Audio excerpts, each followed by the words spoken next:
You're listening to the Corbett Report. corbettreport.com.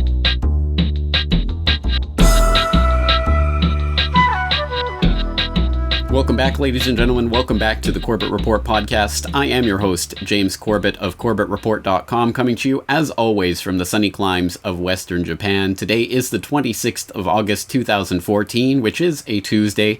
This podcast is supposed to be released on Mondays, but just like last week, this podcast is so chock full of information that I needed an extra day to put it all together and make it ready for you. So I hope you appreciate it. This is going to be a pretty powerful presentation, or at least it is intended to be so, and if it fails in that quest, the fault is all mine, but the praise, at least partially, needs to go to not only myself, but members of the corbettreport.com community. For those of you out there who don't know, the corbettreport.com website has been expanding its open source investigation as, of course, Corbett Report members, i.e. people who are paid subscribers to corbettreport.com for as little as $1 a month, 100 Japanese yen a month, get access to the website to start leaving comments on the website, and as a result of that, we've opened up a few open source investigations, including last week's open source investigation on Ebola, and this week's open source investigation, which is now a month plus in preparation, and that open source investigation now has upwards of 100 different members commenting, over 250 comments, an incredible amount of links and information, people parsing this information there on the website, so it is a great and valuable and growing resource for people out there who are interested in basically what's going on and trying to keep up with the story. My hat's off to all of the Corbett Report members who are contributing to that conversation and who have contributed to it. On today's subject, which is going to be, of course, MH17, the downed Boeing 777, the Malaysia Airlines flight that crashed in eastern Ukraine last month. But before we get into that, I want to thank some of the members of that corbettreport.com community specifically. And here I'm talking about username Spoonful, username Green Crow, as well as Gwen and Derek, all of whom helped compile some of the information that went into the backbone of this presentation that you're about to see. And especially my hat's off to Sean, who helped not only to prepare this, but to actually make the presentation itself, the file.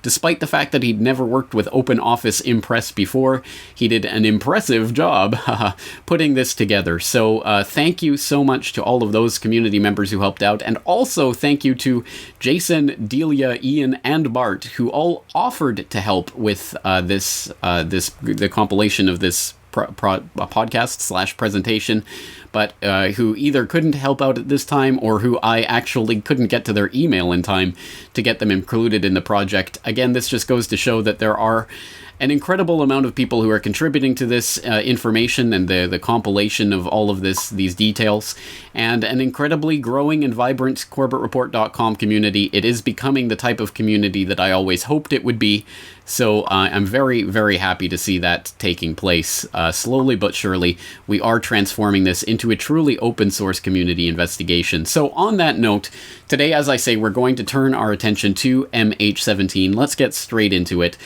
This presentation is entitled Crashes of Convenience, MH17, and is a member of that ongoing podcast series we have on various plane crashes of convenience that includes, for example, PL101 and other plane crashes besides. Of course, those of you watching the YouTube presentation of this podcast will no doubt have noticed the ridiculous, pimply-faced, hyperbolic, hyperventilating title, complete with block capitals and multiple exclamation marks that I put on this presentation as a type of parody / homage to the ridiculous lowest common denominator placating and gesticulating that's going on in the alternative media, which I think is pretty reprehensible. But hey, if you can't beat them, join them, right? Don't worry, I will not title future videos in such a way. I just couldn't help but make fun of the ridiculous trend in video titles these days. At any rate, this is Crashes of Convenience MH17, and as I say, we're talking about the downed Malaysian Airlines Boeing 777 that crashed in eastern Ukraine last month, specifically on July 17th. And that's an interesting date for MH17, which began operations. Its first flight was July 17th, 1997, meaning that July 17th, 2014 was its 17th birthday of sorts, if a plane has a birthday. This was MH17's 17th birthday on the 17th, and make of that what you will, and make of this picture what you will. This is the iconic picture of MH17, taken presumably at Schiphol Airport. That's what we're being told. This was taken at Schiphol Airport shortly before it left for its infamous flight. And this was a photograph taken by Yaron Mofaz. And there is very little hard information that I've seen about who Yaron Mofaz is and what his connections may be, but I do have a link that I'll throw in the show notes so you can read a little bit more about this Israeli who took this picture and who did not board the plane. He was not one of the passengers of the ill-fated flight, as the other iconic photo of MH17 at Schiphol Airport was. It was taken by Pan, which was a pseudonym of one of the passengers, Cornelius something or other, the name escapes me at the moment, who was a passenger on the flight who posted that picture to Facebook.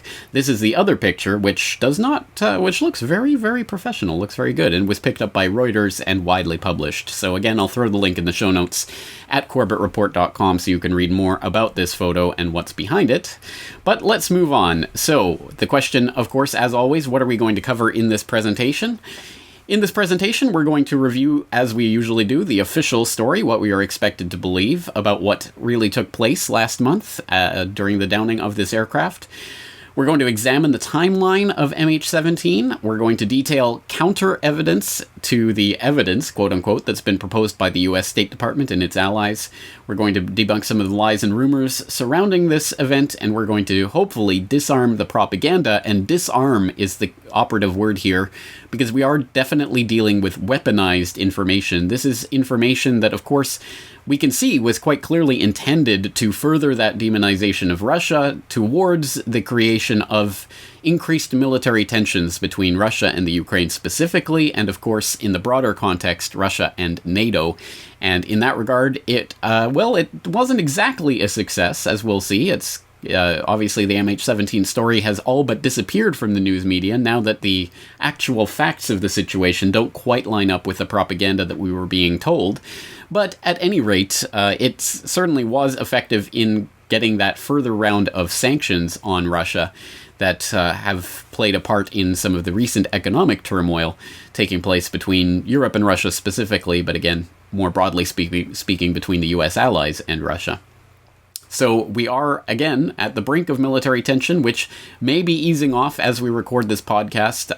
Putin is meeting with his Ukrainian counterpart in Germany to begin talks to ease the tensions there in eastern Ukraine.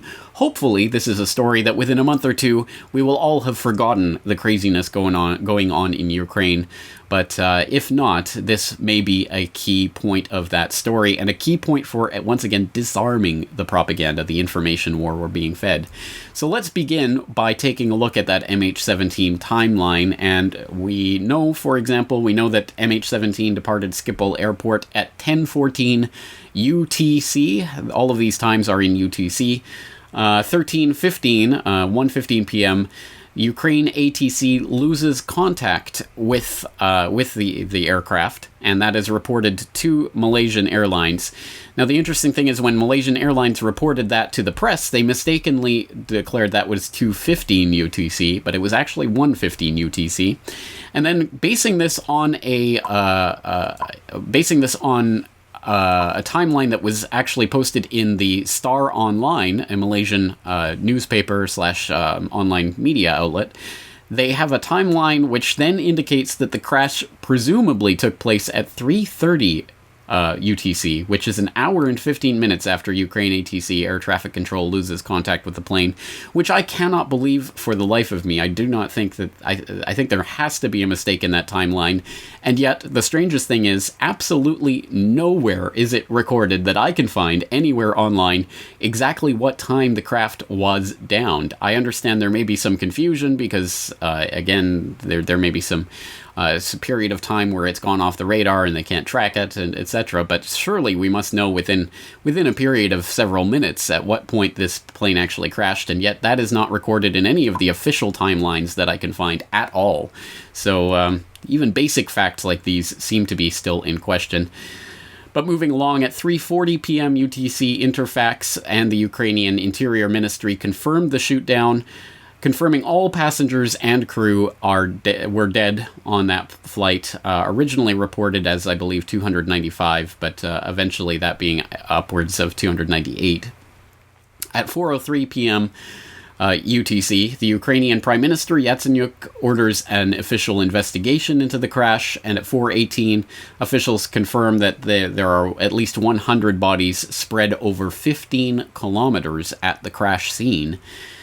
Moving right along, at 6:28 p.m., Interfax reports that separatists have found the black box from the crashed airliner, which of course will contain the voice data recorder and other important pieces of information that can be used to put together what actually occurred in the final few minutes of the ill-fated flight. At 8:15 p.m. UTC, the ICAO, the International Civil Aviation Organization, declares that the route that this was traveling on was a safe route. The IATA comes out to state that the route was not subject to any specific restrictions, which sounds surprising given that this was a war zone in which in the preceding weeks alone, at least a couple of transport planes had been downed by some of the Russian separatists.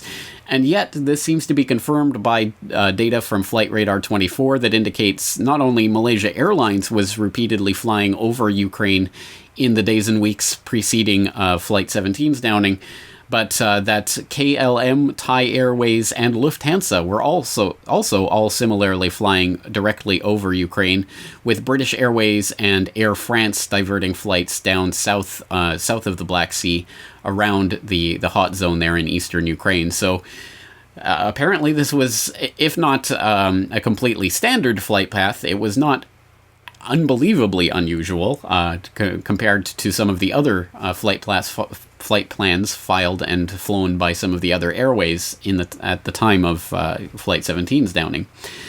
At 11:30 p.m. on July 17th, the Malaysia Airlines confirms that 298 passengers and crew are dead, not 295, as previously reported.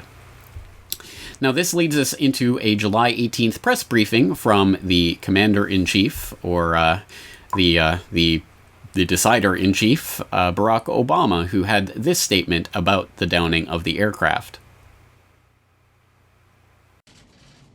Here's what we know so far. Evidence indicates that the plane was shot down by a surface-to-air missile that was launched from an area that is controlled by Russian-backed separatists inside of Ukraine. We also know that this is not the first time a plane has been shot down in eastern Ukraine. Over the last several weeks, Russian-backed separatists have shot down a Ukrainian transport plane and a Ukrainian helicopter, and they claimed responsibility for shooting down a Ukrainian fighter jet. Moreover, we know that these separatists have received a steady flow of support from Russia.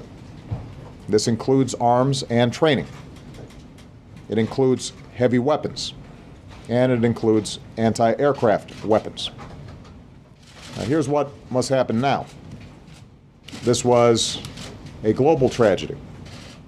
An Asian airliner was destroyed in European skies filled with citizens from many countries. So there has to be a credible international investigation into what happened. The UN Security Council has endorsed this investigation, and we will hold all its members, including Russia, to their word in order to facilitate that investigation. Russia, pro-Russian separatists, and Ukraine must adhere to an immediate ceasefire. Evidence must not be tampered with. Investigators need to access the crash site, and the solemn task of returning those who were lost on board the plane to their loved ones needs to go forward immediately. And the United States stands ready to provide any assistance that is necessary. We've already offered the support of the FBI and the National Transportation Safety Board, which has experience in working with international partners on these types of investigations. They are on their way, personnel from the FBI and the National Transportation Safety Board. In the coming hours and days, I'll continue to be in close contact with leaders from around the world as we respond to this catastrophe. Our immediate focus will be on recovering those who were lost, investigating exactly what happened, and putting forward the facts. I want to point out there will likely be misinformation as well. And I think it's very important for folks to sift through what is factually based and what is simply speculation. Well, I think no one can deny that there needs to be a credible, independent international investigation into what took place there, or that there will be misinformation propagated surrounding this event, so I think we have to agree with Obama on those points, although at the very least we would have to cock an eyebrow at the idea that the FBI and the National Transportation Safety Board, the same NTSB and FBI that approved the TWA 800 cover-up, would be the ones to conduct such an independent investigation. But why listen to me on that point when we can listen to another skeptical voice that came out the same day as Barack Obama was making his statements, and the media was beginning to jump on the blame Russia bandwagon with Putin's missile and other such headlines blaring across the European press. We had this note of skepticism coming from Russia Deputy Defense Minister Anatoly Antonov, who gave a press conference in which he raised questions of his own about what actually occurred there on July 17th. Today, there is a very important question. Who is responsible for such tragedy, and what should we do together to prevent from such accidents? I'm a little surprised that during 24 hours after this crash, there is a lot of publication and statement by Western officials who tried to blame Russian Federation as well as armed forces of Russia. And they tried to show the whole world that we are responsible for that crash. It's very strange that without real evidences, my colleagues from Western media would like to find somebody who is responsible for this crash. It seems to me that there is a part of informational warfare which has been started against the Russian Federation and armed forces. As to me, I don't want to use this opportunity to blame anybody. I just would like to raise a few questions to my colleagues from armed forces of Ukraine. And I hope that if they try an opportunity to answer to our questions, there will be a good opportunity for us to realize where we are, whether there is a possibility for us to restart cooperation and to find somebody who is responsible, really responsible for such a tragedy. So that would be the other side of the story, and if there was to be anything approaching an independent investigation of what happened, you would think that the Ukrainians would have taken seriously the 10 questions that the Russian Defense Ministry posed to the Ukrainian authorities at that time of that press conference on July 18th. But, well, those questions were, the answers to those questions were not forthcoming. The questions are documented. I will put them in the show notes so you can read them for yourself, but they include such questions as, can Kiev explain in detail how it uses Buk missile launchers in the conflict zone, and why were these systems deployed there in the first place, seeing as the self-defense forces don't have any planes? A reasonable question. Why are the Ukrainian authorities not doing anything to set up an international commission? When will such a commission begin its work? Would the Ukrainian armed forces be willing to let international investigators see the inventory of their air-to-air and surface-to-air missiles, including those used in SAM launchers? Will the International Commission have access to tracking data from reliable sources regarding the movements of Ukrainian warplanes on the day of the tragedy? And why did Ukrainian air traffic controllers allow the plane to deviate from the regular route to the north towards the anti-terrorist operation zone? A question regarding the derivation, as they say, of the flight from its intended flight path by as much as 14 kilometers. It strayed off course, and that was presumably the reason why it was flying over that particular spot where it ultimately ended up going down. So again, there is some question about how and why it came to divert so widely from its course, and why the Ukrainian air traffic controllers did not do anything about that. A question that goes to the heart of another one of the interesting parts of this MH17 saga, the fact that the Ukrainian air traffic control communications with MH17 still have not been released, which is pretty much unprecedented in the terms of such a major commercial airliner investigation. But let's continue with the timeline. On July 20th, we have Malaysia Airlines finally releasing the official passenger list of MH17, which will be linked up in the show notes again at corbettreport.com. Also on the 20th, the U.S. ambassador to the UN, Samantha Power, addressed the UN Security Council.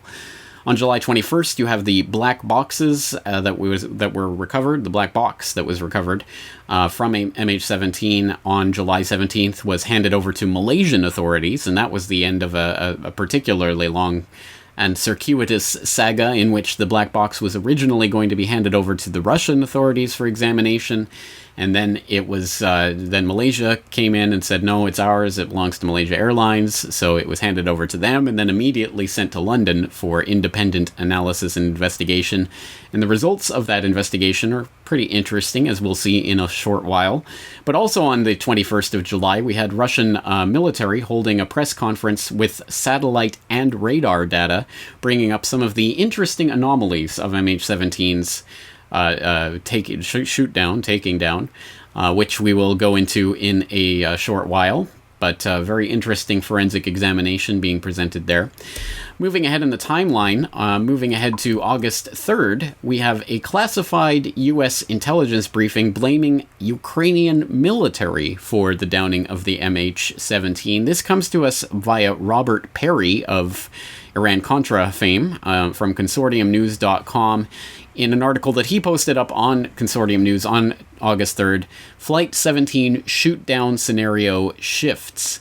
And it starts by saying, contrary to the Obama administration's public claims blaming Eastern Ukrainian rebels and Russia for the shoot-down of Malaysia Airlines Flight 17, some U.S. intelligence analysts have concluded that the rebels in Russia were likely not at fault, and that it appears Ukrainian government forces were to blame, according to a source briefed on these findings. All right, so an interesting little report, and again, take it for what it's worth coming from anonymous officials speaking behind the scenes, but at any rate, it certainly does provide a counterpoint to the official story. August 8th, a very interesting agreement is signed between the MH17 investigating countries that basically classify their findings. And we'll pick this up from a story that was only published in English on August 23rd. We'll take this from globalresearch.ca. The causes of the MH17 crash are classified. Ukraine, Netherlands, Austria, Belgium signed a non-disclosure agreement. This article is translated from the original Russian and reads in part, quote, "In the framework of the four-country agreement signed on the 8th of August between Ukraine, the Netherlands, Belgium, and Australia, information on the progress and results of the investigation of the disaster will remain classified." This was confirmed at a briefing in Kiev under the auspices of the Office of the Prosecutor General, Yuri Boychenko. In his words, the results of the investigation will be published once completed only if a consensus agreement of all parties that have signed the agreement prevails. Any one of the signatories has the right to veto the publication of the results of the investigation without explanation. That's a pretty remarkable agreement to be signed in an investigation, an open investigation into a public event, a public disaster that the public has been endlessly fed images and has been paraded before the public as this great outrage. But now the actual investigation into what happened is effectively classified, and unless there is consensus agreement on the report, it can be vetoed by any of its members. Again, just a bizarre finding. And we'll play out the timeline here. August 19th, Russia addresses the UN Security Council and asks, where are the air traffic control records? A very good question that still is a question that remains to be answered. We can pick that up from the eventchronicle.com from August 19th. Russia to Ukraine, Kiev must publish record of MH17 communications with traffic control. This report reads, Kiev should make public the records of communications between the Ukrainian air traffic control and the Malaysia Airlines Flight 17 in the hours before it was shot down over Ukraine's turbulent east, Russia's UN envoy said.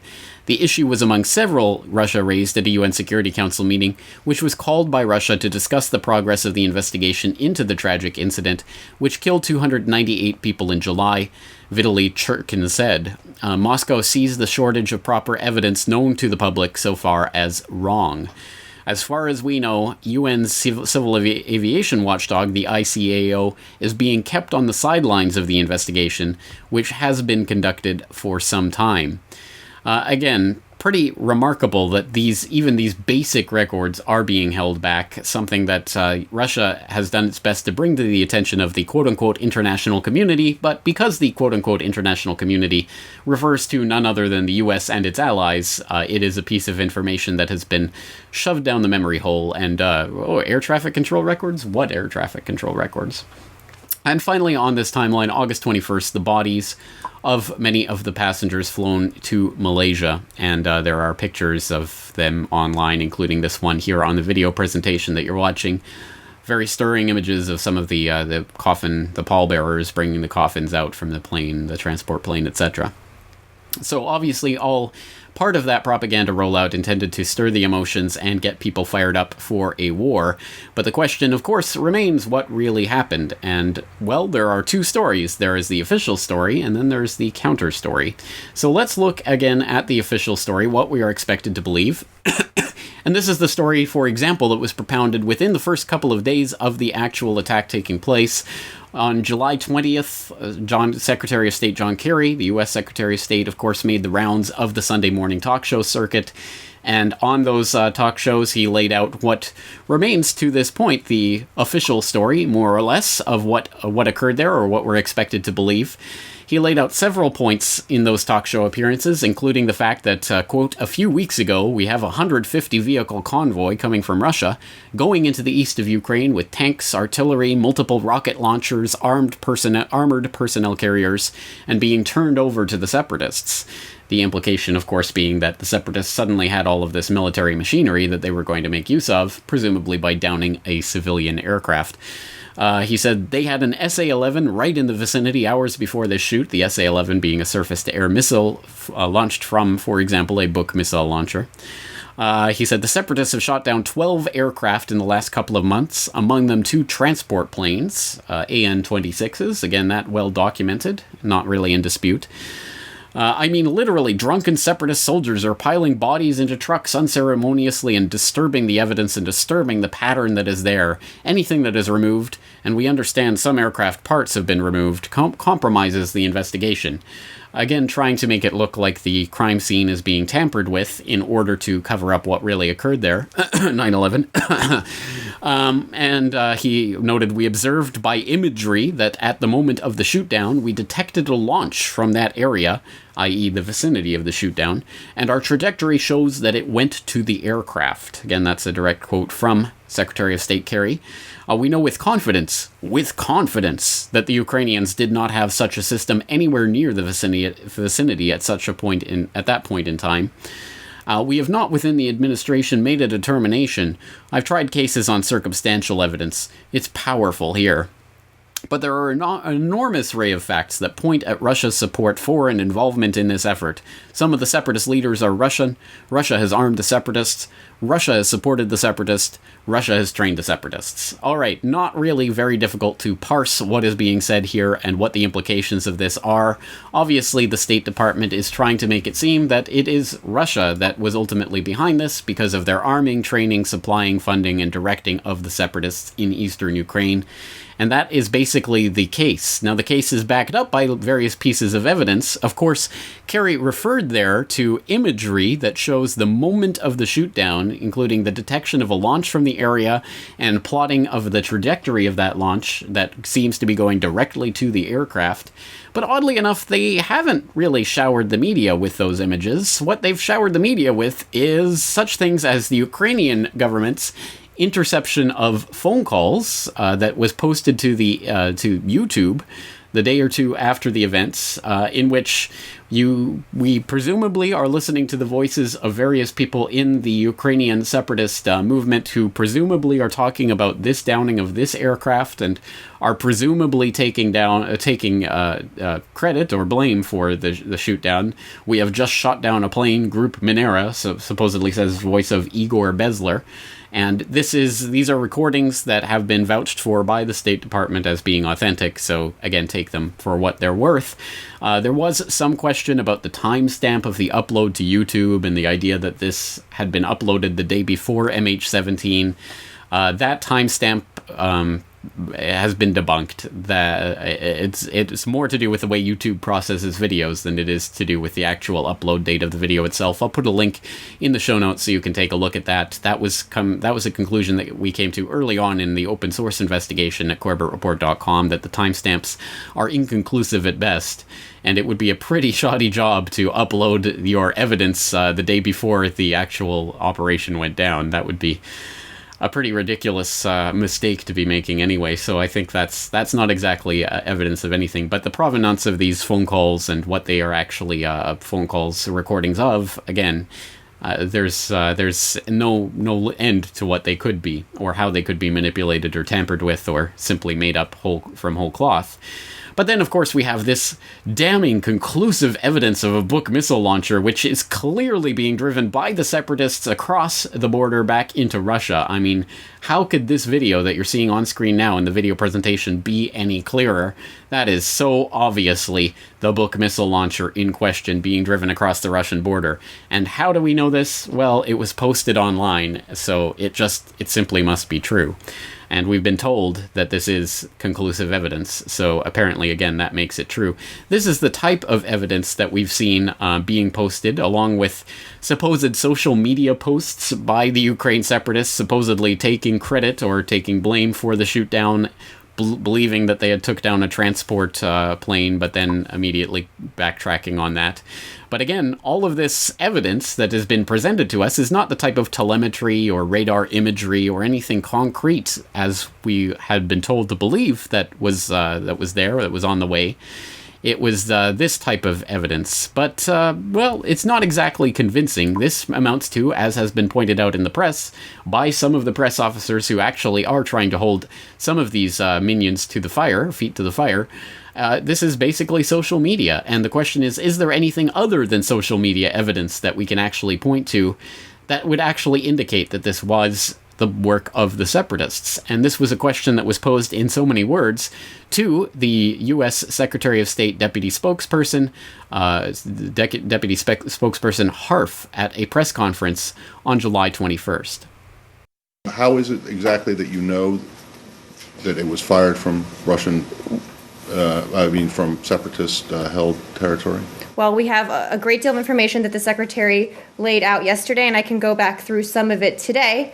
But we do know, first, that Russian-backed separatists were in possession of an SA-11 system as early as Monday, July 14th. This is from intercepts of separatist communications posted on YouTube by the Ukrainian government. Well, is there anything other, because, I can keep going if you want to jump in. Well, is there stuff that's other than social media that Yes, absolutely, there is. So what is it that's other than social media? At this point, Matt, we've said what our assessment is, very strong assessment publicly. If there's more information that's based on that we can share, we're happy to do so. We'll continue looking at that. But look, this is what we know as of right now, based on open information, which is basically common sense, right? We know where it was fired from. We know who has this weapon. Well, I don't know. It's disputed, though. Backed up by a host of information that we have gathered about who did this, where it came from, and what the weapon system was.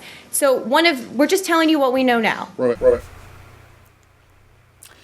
Well, isn't it interesting that what we know now seems to be based on social media and common sense, quote unquote. So let's compare that type of startling mustering of the facts and presentation of evidence by the US State Department with that Russian press conference that we referred to earlier in the timeline, in which they presented satellite and radar data to make their case for what actually occurred in the downing of MH17.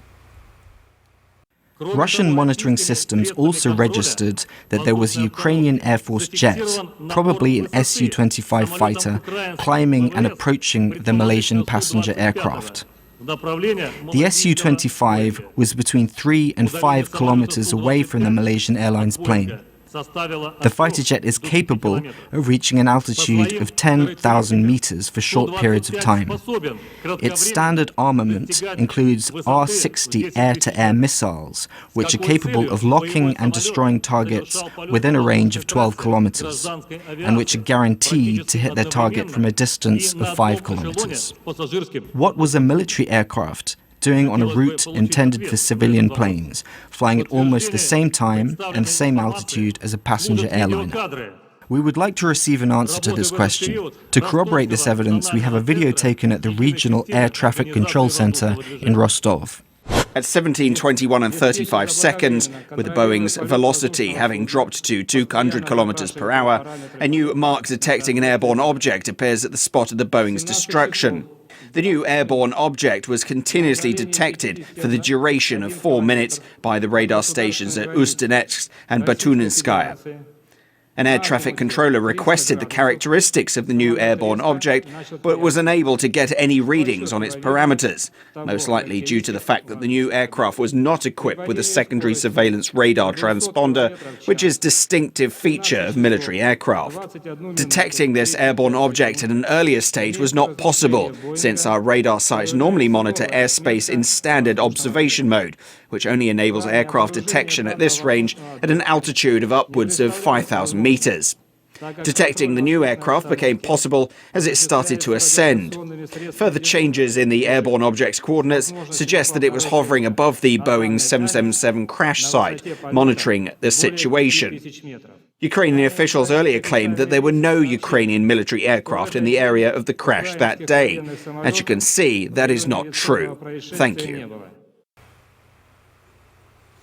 Well, of course, that's just a small segment of a much larger conference that included a pretty interesting presentation in which they go point by point through the radar data that the Russians were working with. Again, very interesting to take a look at that. And the ultimate conclusion of this, as they say, is that there was a Ukrainian military aircraft that was there on the scene in the exact moments approaching the end moments of MH17, and that did seem to be exactly on a course to come up towards the aircraft, which, interestingly enough, one of the few details that we know for sure about the Ukrainian air traffic controllers, the way in which they were handling MH17 was flying at a regular cruising altitude of 35,000 feet, but was requested to lower down to 33,000 feet, which is interesting because, of course, the Su-25s have a lower top altitude, and that's 33,000 feet brought it more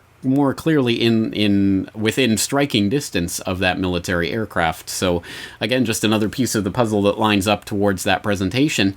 And the question is, well, is there any corroborating evidence for this? Well, there certainly is, and some of this can be gleaned from a report that evidently was not meant to reach you or I, but has been preserved thanks to the miracle that is the internet.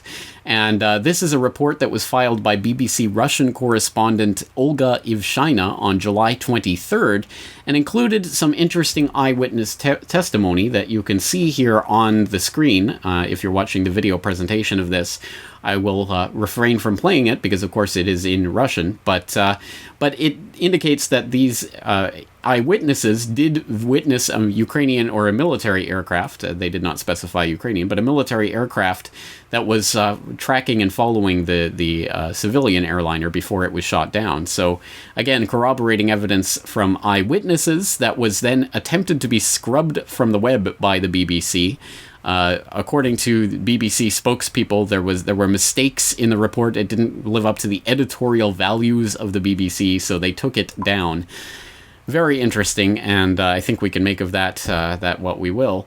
But in terms of other corroborating evidence to the idea that there was air-to-air engagement of MH17 by military fighter aircraft, we have, of course, the images which by now I'm sure have become familiar to those in the alternative media, where this has been made much of, and not really so much in the MSM, the bullet holes in the fuselage. We've seen some of the pictures of these bullet holes. Here's one of them. There are more online. But the long and short of it is that, yes, there appeared to be entry and exit holes in the fuselage that was recovered at the scene from, well, evidently, either shrapnel, according to official reports, or military ammunition, i.e. 30 millimeter caliber projectiles. So this comes from a number of sources. First of all, we get the official investigators at the OSCE, the observers who were there on site to try to determine what took place with the downing of the aircraft. And the OSCE had to admit on July 31st that they had no evidence that a missile was used to bring down the aircraft, but that they did have evidence in that they did find shrapnel-like holes, quote-unquote, in two separate places of the fuselage of the plane. The exact quote from one of the OSCE group monitors, Michael Bochurkiev, I'm probably pronouncing that wrong, he said, quote, "It was shrapnel-like, almost machine gun-like holes." So that's the exact quote from the OSCE observer, and that was corroborated by a German pilot who was analyzing the takedown of MH17, and who said that the entry and exit holes did in fact appear to be traces of shelling. So again, it's a very interesting further piece of the puzzle that, again, tends to indicate that the Su-25s were in the area and did have something to do with the takedown, including actual use of machine guns to bring down the aircraft, as amazing as that seems to be for those who have been following the story from the mainstream perspective. But in terms of more corroborating evidence, well, here's an interesting piece of that puzzle. Remember we talked about the black box and the examination of the data in that flight recorder? Well, interestingly enough, the results of that examination were eventually released on the 28th of July, but not because they were supposed to be released. We can pick this up from The Independent, which reported MH17 crash, black boxes show plane suffered massive explosive decompression following shrapnel hit. And remember, shrapnel seems to be the code word for the bullet holes, or the whatever caused those bullet holes, i.e. the bullets that we were looking at in that previous picture. Well, this black box investigation shows that the decompression was caused by the shrapnel hit. So this report reads, Flight MH17 was brought down by shrapnel that caused massive explosive decompression. Analysis of the black box recorders has found.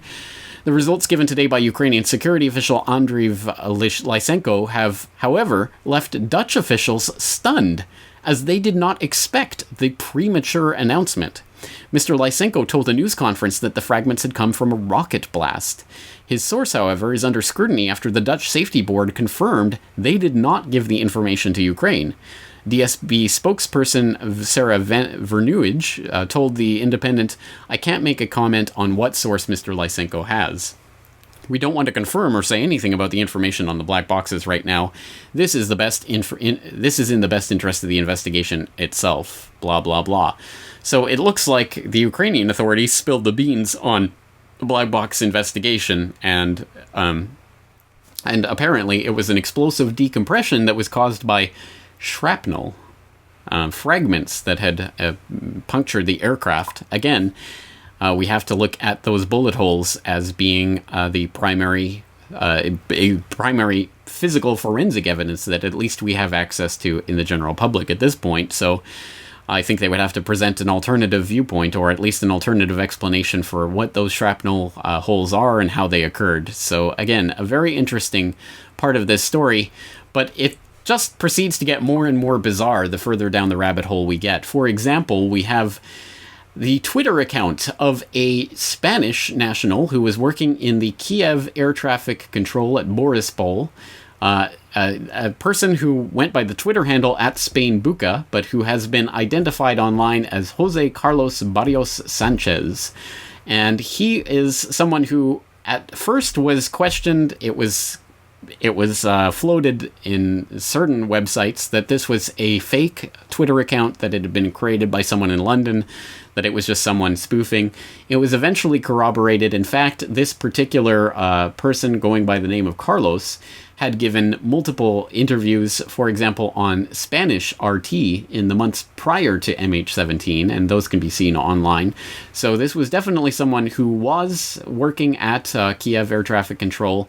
There is an interesting video that goes into some of the background of this person, which was how it was identified as Jose Carlos Barrios Sanchez.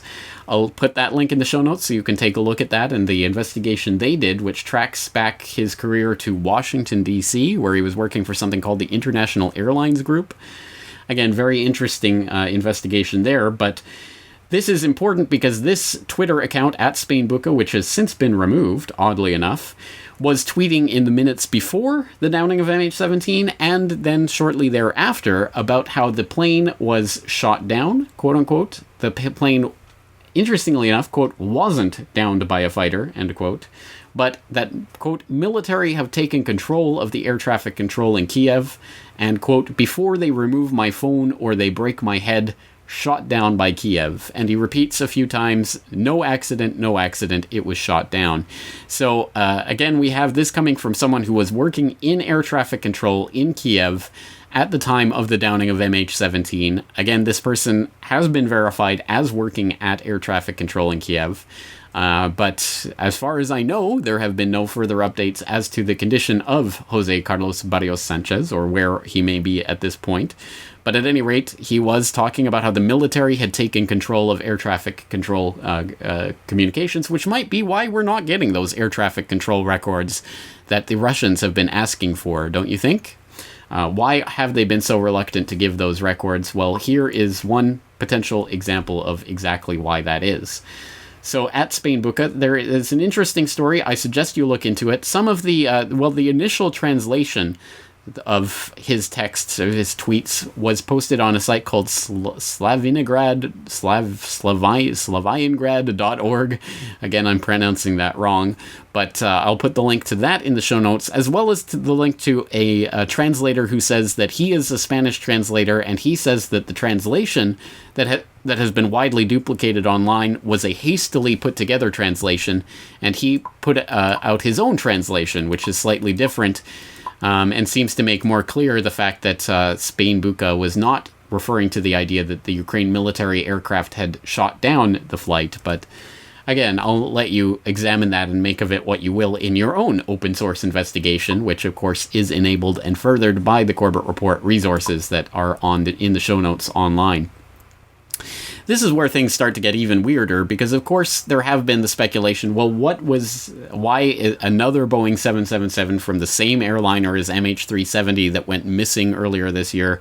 How is that possible? What are the odds of this occurring?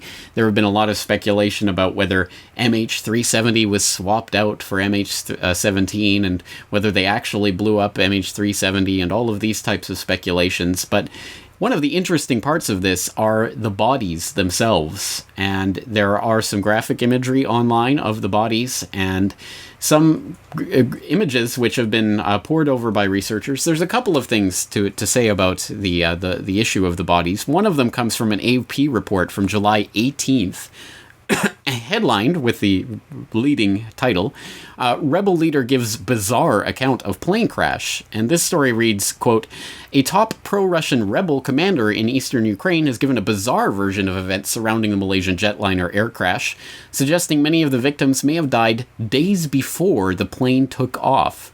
The pro-rebel website Russkaya Vesna on Friday quoted Igor Gherkin as saying he was told by people at the crash site that, quote, a significant number of the bodies weren't fresh, adding that he was told they were drained of blood and reeked of decomposition. The Malaysia Airlines Boeing 777 was shot down Thursday, blah, blah, blah. U.S. intelligence said a surface-to-air missile, blah, blah, blah. Gherkin, also known as Straykov, and allegedly a former Russian military intelligence agent, says he couldn't confirm the information, but it's sure to add to the intense emotions surrounding the crash, with the rebels accused of shooting down the plane.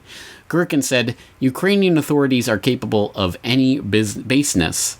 He claimed the large amount of blood serum and medications were found in the wreckage. Again, some interesting points there, not only on the bodies themselves, which, according to some reports of what some of the eyewitnesses on the scene were saying, had been drained of blood, were decomposing, were already dead before the crash, which is a bizarre idea. But how does that fit into the story of MH17? I think there are two things that are clear by this point. One is that many of the passengers of MH17 were alive and well in the hours before the plane took off, which could be confirmed by many hundreds of witnesses and people who interacted with those passengers and family members, etc., who talked to them before they left, and all those types of ways of corroborating that these people were very much alive when that plane took off. And those people are very much dead now, again, with many of the bodies having been returned, and obviously not any of them having popped up and talked to any of their relatives or anything. So clearly they were alive before the plane took off, and clearly they're dead now. So clearly people died at some point. And the question of why bodies would be scattered around, why dead bodies would be used as fakes to decoy in the event of a plane crash, again, it doesn't make sense from an operational standpoint. And the types of speculation that have gone on about MH370 plane parts, etc., have been largely debunked.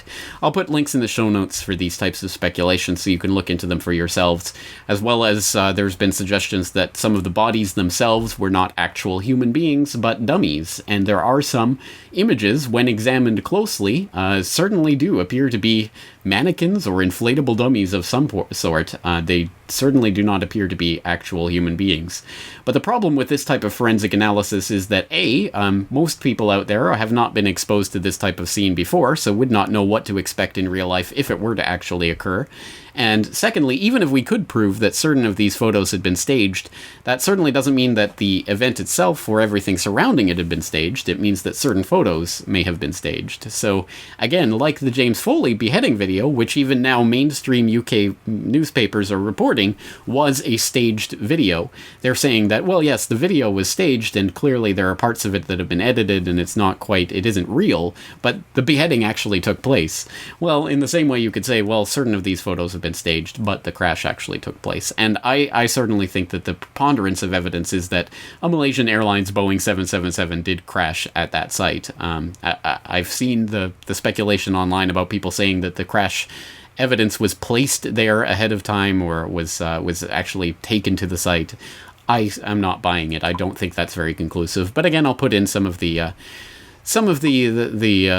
pieces of this evidence so that you can go and check it out for yourself. All right, so that's the issue of the bodies. Another of the very interesting pieces of evidence is the passports. We've had these pictures that have popped up online of several of the passports that have been recovered, including boarding passes and other information. Absolutely amazingly, these passports are in perfectly pristine condition, and many of them seem to be hole-punched, meaning that they are expired or invalid passports. What to make of this, other than the fact that these pieces of evidence seem to have been planted at the crime scene again. So of course, this brings up all sorts of shades and echoes of 9/11, where, of course, we had the hijackers' passports mysteriously floating out of the towers and down to the street level, where they were picked up the very same day by the police as part of the putting together of the puzzle pieces, including the flight manuals and Korans that were found in the rented cars of the alleged hijackers, etc. All of those nice pieces of the puzzle that came together right on the day of 9/11 itself, just to make it all wrapped in a bow for the authorities investigating. And here we have these passports that are all grouped together in absolutely pristine condition. again, seems rather odd, as does the fact that, again, we've talked about the bodies spread out over 15 kilometers, a massive debris field, exactly like what we saw in on 9/11 with the Shanksville wreckage being spread out over several kilometers. But we're expected to believe that that the Shanksville plane came down all in one piece, all in one spot, but somehow or other the wreckage got strewn over several kilometers, when, of course, the preponderance of evidence again shows that the Shanksville United Flight 93 was blown up over the site by the U.S. Air Force that took it down. Again, there's lots of testimony to that extent. All right, so these are just some of the many, many pieces of this MH17 puzzle. The question, of course, is, as always, cui bono, who actually stands to benefit from what took place in eastern Ukraine? And I think that's the real way that we can get a handle on what went down there. Because again, regardless of exactly how this plane went down, and despite the fact that the evidence at this point seems preponderously towards the side of the idea that it was shot down by the Su-25s, rather than the fact that it was taken down by a surface-to-air missile launched by Russian separatists, the question, of course, is who benefits from this type of attack? And there are several different ways we can approach this. One of the most interesting is, of course, this incident occurred in a heavily contested area where there is active, intense fighting going on for control of the area between separatist forces and the Ukrainian military. So obviously the Ukraine stands to benefit from having this little piece of territory right in the middle of the action, which they gain access to, which becomes this international access zone where ceasefires are declared, etc., and fighting can be called off, at least for the time being, in a very strategic area where the fighting is taking place. But perhaps even more interestingly, and perhaps a point that has been missed by many, this downing of MH17 took place at a spot just south of a very important gas field, which is part of a $10 billion shale gas investment by Royal Dutch Shell. Royal Dutch Shell, of course, being based in the Netherlands, where MH17 originated from, in Amsterdam, where many of the passengers were Dutch citizens. And so Shell stands to and stood to lose billions of dollars based on the fact that the area in question, Donetsk, as well as some of the surrounding areas in eastern Ukraine, had voted in referendums in recent months to separate from Ukraine.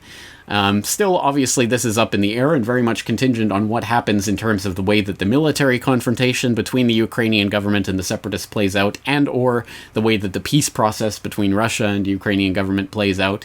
But there is a lot very much at stake on the table for Royal Dutch Shell that has literally, as I say, a $10 billion investment in what's happening there. And this has been reflected in the fact that we had, for example, the recent report from RIA Novosti. Shell suspends shale gas production in eastern Ukraine over their conflict, talking about how Royal Dutch Shell has had to abandon their operations for the time being. They cannot currently conduct drilling in this very important shale gas field that they've staked out, the Uzivka field. But interestingly enough, they have declared force majeure on their contract, meaning that the contracts that they have signed for this multi-billion-dollar investment are null and void for the duration of the emergency. So that as long as there is this type of emergency, the Royal Dutch Shell are not on the hook for all of the money that they've promised for their various projects and contracts. So again, Royal Dutch Shell with a very important stake in this, and this plays out in some bizarre ways, including something called a capital repatriation plan that the Dutch government is undertaking right now, whereby they have declared the MH17 crash site to be an area where the Dutch government and Dutch citizens have an interest because they need to recover the property of the Dutch citizens that were on board MH17. And this has resulted in negotiations over the creation of a zone in which Dutch military would actually be placed at the MH17 site. So you are talking about the idea, at least right now, that's being kicked around, of the idea of international military forces being brought into the region to protect and control the site, etc. Again, this was a few weeks ago, so I'm not sure what's come of this so far, but it is interesting that, again, this is taking place in a very strategic area for Royal Dutch Shell, who definitely stands to, if not benefit, at least not lose as much as they otherwise would if they can extricate themselves from their various investment obligations in the area. So something very much to keep in mind there, and something that I think bears further investigation is Royal Dutch Shell's part to play in all of this, and what the stake that they have in it. Obviously, some of the other things that eventuate from the MH17 crash are, of course, the US finally managing to convince their European counterparts to tighten the sanctions on Russia, which did take place in the weeks after MH17. We did see that further tightening of sanctions, which of course resulted in the Russian counter-sanctions, the food import bans, and that escalation was very much brought about, or at least lessened. The opposition to those sanctions was lessened because of the MH17 incident, so that you even had the Germans, who were very reluctant to imply further sanctions to Russia because of the damage they could do to their own economy, finally relenting in the wake of MH17 and admitting that this was just a terrible thing that had occurred and Russia had to pay a price. So the U.S. managed to get their sanctions applied. Of course, NATO gets one step closer towards a casus belli, the idea that they have some sort of actual reason to be in Ukraine, if not directly because of the MH17 incident, which I think if this had come out as being, oh, this is clearly the Russian separatists, I think that NATO would have had some sort of international community agreement on some sort of incursion into the area. But at any rate, again, it brings us one step closer to that, and anything that increases the conflict or mayhem in Ukraine can be used by Poland to call on the mutual self-defense clause of the NATO treaty to say, oh, look, we're under threat. We believe that Russia might roll right through Ukraine into us, and that means NATO would have to step in. So that's actually been talked about and openly floated in recent months. So again, a very worrying situation in terms of what this means for potential NATO involvement in the region. And who is the other player that stands to benefit from what happened on July 17th, 2014? It's, of course, Israel, who began its incursion into Gaza literally just hours after MH17 went down, so that the majority of the news cycle was dominated by the downing of the civilian aircraft and not the bloodshed and mayhem that was taking place in Gaza. So you have all of these various interests that converge at the MH17 site, and I think just like a 9/11 or any other spectacular type of false flag incident, what you have in a situation like this is a number of different interests that come together at a certain point, and when there are enough competing and different interests that coalesce on one particular event, that event is much more likely to occur. The only people who do not stand to benefit from this in any way, shape, or form are, of course, the Russians and the Russian-backed separatists in eastern Ukraine, who obviously have absolutely nothing to gain by the downing of an aircraft, a civilian aircraft. There's just nothing on the table for them other than demonization and increasing sanctions and other such things, which of course is what ultimately happened as a result of this. So the idea that this is somehow Putin tenting his fingers thinking, oh, how can I, kill 298 civilian passengers on an airplane is on its face ridiculous, and that isn't exactly what we're being told to believe. We're being told to believe, well, Russia is supporting the separatists did this, they may have been crazy, it may have been a rogue faction, they may have made a mistake and believed it was a transport plane, whatever the case, they did it, so it's Russia's fault. That's the sort of the narrative when you actually dig down the official story, but of course the narrative as it plays out in the headlines is Putin's missile. That's the extent of the analysis we're being fed. So I think at the end of the day, it's quite clear that MH17 was intended as a piece of propaganda in an escalation of the conflict in eastern Ukraine for a number of different competing interests, but they all converged at that MH17 crash site. And I think it's very clear that MH17, as that piece of propaganda that could be an open and shut case in the media, simply portrayed as, oh, clearly the Russian separatists did it, and therefore we can abandon abandon caution to the wind and just go and start rolling into Moscow, obviously did not play out in the way that it was intended to. And that's exactly why MH17 is now nowhere to be found in the headlines. If you dig down and follow these stories, they are there, but unless you are actively following the MH17 story, it has all but disappeared, and you might as well I mean, who even remembers? I mean, obviously in the Netherlands and other places that were directly affected, it's still obviously a point of concern. But for most of the rest of the world, it's long since left the 24/7 news cycle and therefore doesn't exist. Exactly like Libya no longer exists, or MH17, or any of these other major stories that come and go through the headlines. So, again, very interesting the way this propaganda piece played out and seemed to not only not work, but actually start to backfire with the revelation of the Russian radar data that indicated Ukrainian military involvement in the MH17 downing. So that's where things stand. And again, there's much more to be said and many more different avenues to explore with MH17. And those links to those types of investigations can be found at the open source investigation on corbettreport.com. Of course, the link to that investigation is in the show notes at the very top of this podcast show notes, so that you can go there and explore the 250 plus comments that have been left there in the last month. People just doing an excellent job of examining this from every possible angle, and they are all accounted for in that comment section. This is just the overview to give you the rundown of MH17 and the way that it was intended to play out and versus the way it's actually playing out. The long and short of it is that 298 people are dead as the result of, the result of the geopolitical wrangling that's taking place in eastern Ukraine. Regardless of which side of the story you actually believe, it was the crisis in Ukraine that caused this, and obviously we have to look at what's going on there and hope that there can be some sort of resolution reached in the talks that are taking place as I record this in Germany between Ukraine and Russia. And we have to see a de-escalation in these tensions, because the only possible alternative is outright military intervention, and that is not something that any of us want.